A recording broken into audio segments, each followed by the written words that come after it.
This has massive implications for the Rams.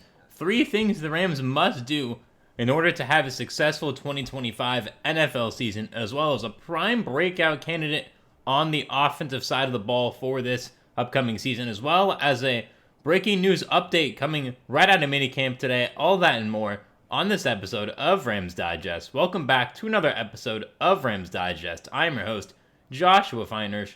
And before we get into today's story, make sure to hit that subscribe button and hit that bell, turn that notification bell to all so you get notified and don't miss a single daily new Rams Digest video covering all things Rams, and especially right now coming out of Maui camp, we have some news to get into about that. And make sure to subscribe because we are on the road to 4,000 subscribers by training camp.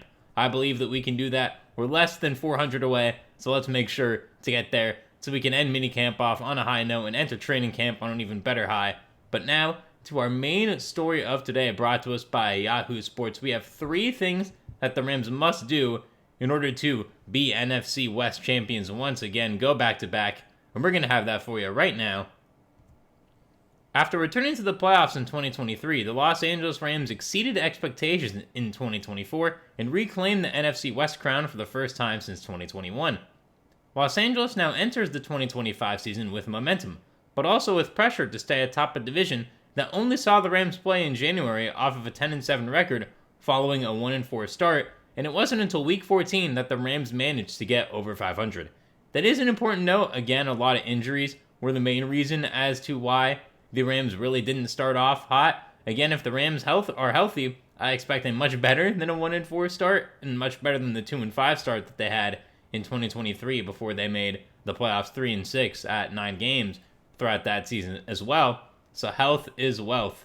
That's just not for the Rams, that's for everybody. So it's going to be very important for this Rams team to be healthy to avoid going into a deep hole again. Because if the Niners weren't so injured, those games would have been more difficult. The Cardinals showed the Rams early on in the season. We know the Cardinals and Rams have a bit of a rivalry. The Seahawks and Rams as well. So it's going to be extremely important for the Rams to do well in the division and stay healthy. To stay on top, Sean McVay's team must address 3 critical areas that could make or break their bid for back-to-back division titles. Keep quarterback Matthew Stafford clean on the blind side. The Rams' offense goes as far as Stafford can take it, but only if he's upright. The 37-year-old signal caller was protected fairly well last season, having been sacked 38 times, which was tied for 13th fewest, but questions now swirl about the left tackle spot. Alaric Jackson, who signed a 3-year, $57.75 million contract extension this offseason in February, is battling blood clots that have now cast doubt on his availability. Yes, and that is some breaking news that we have to get into today out of minicamp. Sean McVay voiced his opinion on this matter for the first time out of Maui camp, and he is a little bit concerned about the left tackle position, as we have a quote for you about that right now. There are some question marks there, no doubt about it, McVay told JB Long of the Rams. He was a big priority for us to re-sign in free agency, and now there's some uncertainty as it relates to exactly what his status will be. I know he's got the right mindset and mentality, but to be able to get a guy like DJ Humphries, who we know we've played against, and to be able to get David Quisenberry to have Warren McClendon, I look at him as a guy that got a chance to really ascend. When he did play last year, I thought he did quite a nice job. Rob was out for the spring, but the tackle position is something that we'll be looking to really see and solidify. That is a very important note. He's talking about DJ Humphries, the Rams' new signing from a couple of days ago. I do like the signing of DJ Humphries. He's played well in the past. He's now going to be 2 years removed from his ACL injury, so I do expect him to have a positive impact on this Rams team, whether as a starter or a backup. But Alaric Jackson being out is not ideal for this Rams team whatsoever. He is one of the main reasons why that O-line was so good last year, and I have some notes from a different Rams Wire article here, that this is actually his second time in his career having blood clots. He had them back in 2022 as well and missed some time throughout that season, and he's not even in LA right now. He's back home where he's from in Detroit, getting treatment and receiving care there. So we're wishing Alaric Jackson nothing but the best. Blood clots can be very serious, so we're making sure he's doing well. Make sure to like this video right now for Alaric Jackson to get better and for health overall, because it is so important for this team and everybody While DJ Humphries was signed as insurance, he's 2 years removed from an ACL tear suffered late during the 2023 season, and also injured his hamstring as a member of the Chiefs last year. Behind him, depth is thin. That means the Rams must trust either Humphries or veteran David Quisenberry, who the Rams signed back in May to a one-year deal to be a full-time solution. If the left tackle position becomes an issue, Stafford's efficiency and this offense's explosiveness could take a hit. Yes, I 100% agree with this. This is a really, really big deal here, because Alaric Jackson was so great for the Rams last year. They gave him this big contract. The blood clot issues seem to be behind him, but now it's come back, it's resurfaced. And for this Rams team, I am higher on DJ Humphries than most. I do think he will have a positive impact. Quisenberry, we'll see. Again, Warren McClendon's kind of your Swiss Army knife backup across that O-line. Can play so many different positions. So you really want DJ Humphries in there as your starting tackle to keep the flexibility of McClendon on the bench to fill in where needed. And I want you right now to comment down below. Do you believe this is a big issue? I know we talked about this a little bit in my last video that Jackson was not at Maui camp. And now that Maui camp's underway, we get more of an insight from McVay that he is genuinely concerned about this position, that this is a big issue for this Rams team. So leave down below, what do you think the solution is if Alaric Jackson has to miss some time this regular season? DJ Humphries, Quisenberry, or McClendon? I want to know. And now we have to go on to our second point, is to get the Stafford and Adams connection rolling. The Rams made one of the splashiest moves of the offseason by bringing in all-pro wide receiver Davante Adams. But a bold move only pays off if the chemistry follows. Replacing a franchise great in Cooper Kupp isn't about swapping targets, it's about recalibrating the offense. Adams thrives in isolation routes, crisp timing, and red zone precision. That demands a new layer of McVay's playbook and fast-track chemistry with Stafford. Oh yeah, 100%. This connection is going to be super important. It's going to open up Puka Nacua, open up Atwell, open up Higbee and Ferguson. It's going to open up everything, running lanes for Kyren, and Blake Corum as well, and Jarquez Hunter, who has now signed. And for Adams, everyone's been loving how he's been. McVay did also say today that Adams has felt rejuvenated, and he's thrilled to hear that. And Adams seems to really be enjoying his time in Los Angeles here so far, working with McVay, working with Stafford. So this seems to be going on the right foot for now, but it all depends on how it looks week 1 against the Texans, because knowing McVay, I highly doubt Adams or Stafford are getting any preseason time, which I think is fine. They both don't really need it. Suppose the Rams can't quickly build a rhythm between Stafford and Adams. In that case, they risk becoming predictable or worse, inefficient against elite defenses like San Francisco, Baltimore, and Philadelphia, who all loom on LA's 2025 schedule. Yeah, Baltimore and Philly, definitely two elite defenses. San Francisco, I think they're going to be a good defense, but again, they lost some players in the offseason, most notably Hufanga and Greenlaw, both going to the Broncos, funny enough. So that will be a bit of an adjustment period for them, especially early on in the season. Yes, this Rams offense needs to be good because the defense has been a little bit inconsistent lately. So we will see how that goes for this upcoming season. And then our last story of this article, the last little tenet that they need, is to reinforce the secondary. While the front seven has promising talents like Jared Verse, last year's Defensive Rookie of the Year, Brandon Fisk, and Kobe Turner, and many others like Byron Young, the Rams secondary remains a glaring concern. In the defensive backfield, they've ranked 20th in the past 2 seasons in passing defense, allowing 231.1 yards per game in 2023 and 223.1 yards in 2024, while also ranking middle of the pack in passing yards, allowed per attempt at 6.7 last season. And despite having a pair of solid veterans in Nikello Witherspoon and Darius Williams, they've yet to land a proven CB1 for 2025. Yes, we're kind of beating the nail on the head here with this topic over here. And yes, it has been a bit of a downturn at the cornerback position. Witherspoon and Williams being solid veterans. They're saying Kobe Durant had a good minicamp and OTA, so we'll see how he progresses after a solid season last year. So it's going to be very important for this Rams secondary, as of right now, to rely on the individual growth of their younger players and having Witherspoon and Williams being solid veterans once again for this team. The options?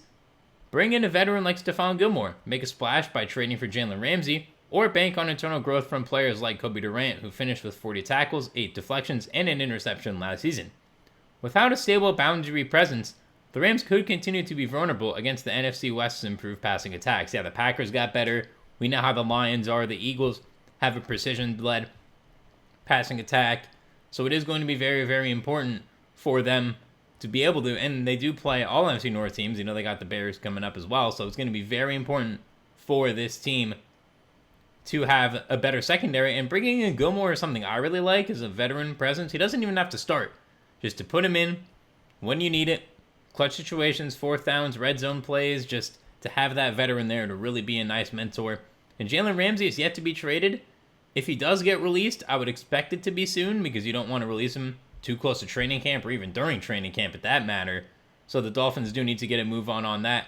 But comment down below what you think about this as well. What should the Rams do at corner? Stay the same, bring in Gilmore, or trade for Jalen Ramsey, or sign him once he gets released? And now we have to move on to our second story of the video. But before we do, like this video from Maui Camp. Everyone seems to be enjoying Maui Camp out there in Maui, Hawaii, as well as helping wildfire efforts out there, which is such a great cause. So like this video for that as well. And now the Rams look to have a prime breakout candidate on the offensive side of the ball. And that being wide receiver, fourth-year wide receiver Tutu Atwell, who's going to assume the wide receiver 3 role. And this story is brought to us by Rams Wire. Tutu Atwell has never had a clearer path to playing time than he does this year. Puka Nacua and Devontae Adams are the top 2 wide receivers on the depth chart. That's undeniable. But Atwell is currently penciled in as the number 3 wideout following Cooper Kupp and Demarcus Robinson's departures. In an offense that has 3 receivers on the field more than 90% of the time, that's great news for the former second-round pick. Might it finally be time for Atwell to break out and have the season fans have been waiting for? Yes. Tutu was drafted pretty highly in the second round. A lot of fans expected big production early, kind of to be a Tavon Austin light for those early Rams playoff teams, but not really panning that out so far. Again, Atwell a little smaller in frame, 5'9", 165. He's only 25 years old, so definitely still has some time to develop in this offense. And this is the year. They gave him $10 million in the offseason as well for a reason. This is the year that he needs to be that proven wide receiver 3.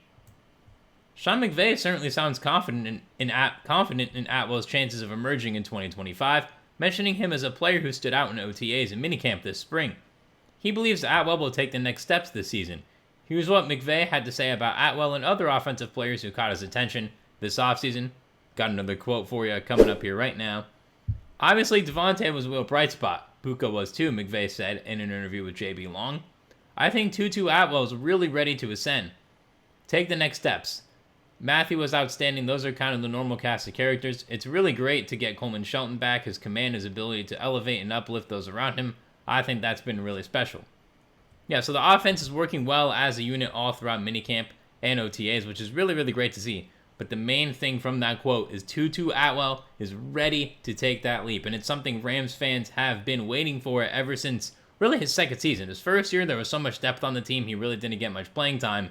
But after that, in 2021, it really hasn't been it for him in terms of he hasn't had that that breakout season. He's been fine. He's had some nice moments, but there's nothing where you go, wow, that guy really changes this offense, and Rams fans hope that changes this season. Atwell's numbers have improved each of the last 3 years, going from 0 catches as a rookie in 2021 to hauling in a career-high 42 passes for 562 yards last season. He didn't score a touchdown in 2024, but he did set career marks in catches, receiving yards, first downs, and yards from scrimmage. Those are all positives. Again, the touchdowns I think are going to change this year because of having Nacua and Adams. I do believe Atwell is going to be more opened up in the red zone, and they'll be able to take some more deep shots, which is where Atwell thrives using his fast speed.